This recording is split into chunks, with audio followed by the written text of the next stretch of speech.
Hello, I am Dr. Rakesh Periwal here, sharing some insights into cytokine storm syndrome.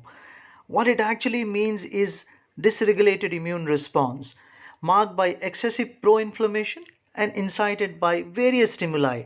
And this time, the stimuli is a novel coronavirus. We have borrowed this idea from other clinical entities, and that is why I've retained this term. One is the tongue twister hemophagocytic lymphohistiocytosis, HLH, macrophage activation syndrome, mainly in rheumatic diseases, MAS, and T cell directed immune therapies, in which there is a cytokine release syndrome. And we have talked about the inflammatory imbalance in sepsis and ARDS before, but we have never talked about this with such great intent as we are doing in COVID 19.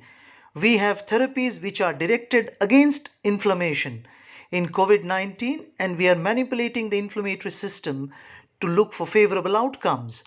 There are certain lab parameters which might be suggestive of an inflammation going wrong.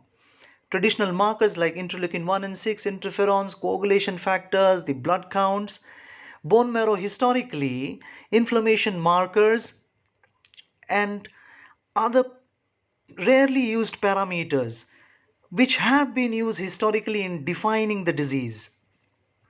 And the most important clinical parameters: fever, hypoxia, hypotension, organ failure, and to act before organ failure sets in. So it is very, very important to pick up the point where inflammation has gone wrong and put a modulating agent in place. Actually, there are guidelines now which suggest us to check the inflammatory markers on a regular basis.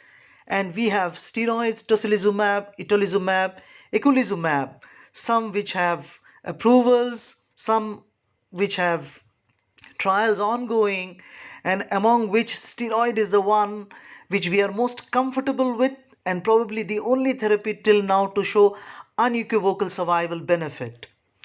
The only thing you need to rule out is an infection when you're using these immune modulating therapies, because most of them dampen the immune system. And so, if you are a secondary bacterial infection candidate in the background of a viral infection, probably you are not the one who is going to benefit from the anti inflammatory therapy. There are certain subtle differences of what CSS traditionally has been known to be and how we are seeing it in COVID 19.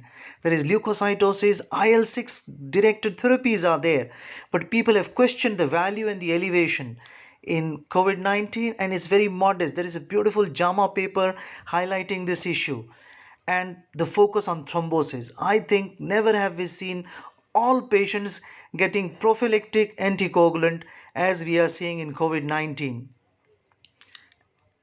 Hypoxia is the most important marker to pick up the inflammation going wrong, and most therapies have been directed keeping the oxygen in mind. We have tocilizumab against IL-16 with a publication in Lancet Rheumatology, June 24, 2020. I encourage you to read that. There is itolizumab with just 38 patients in trial.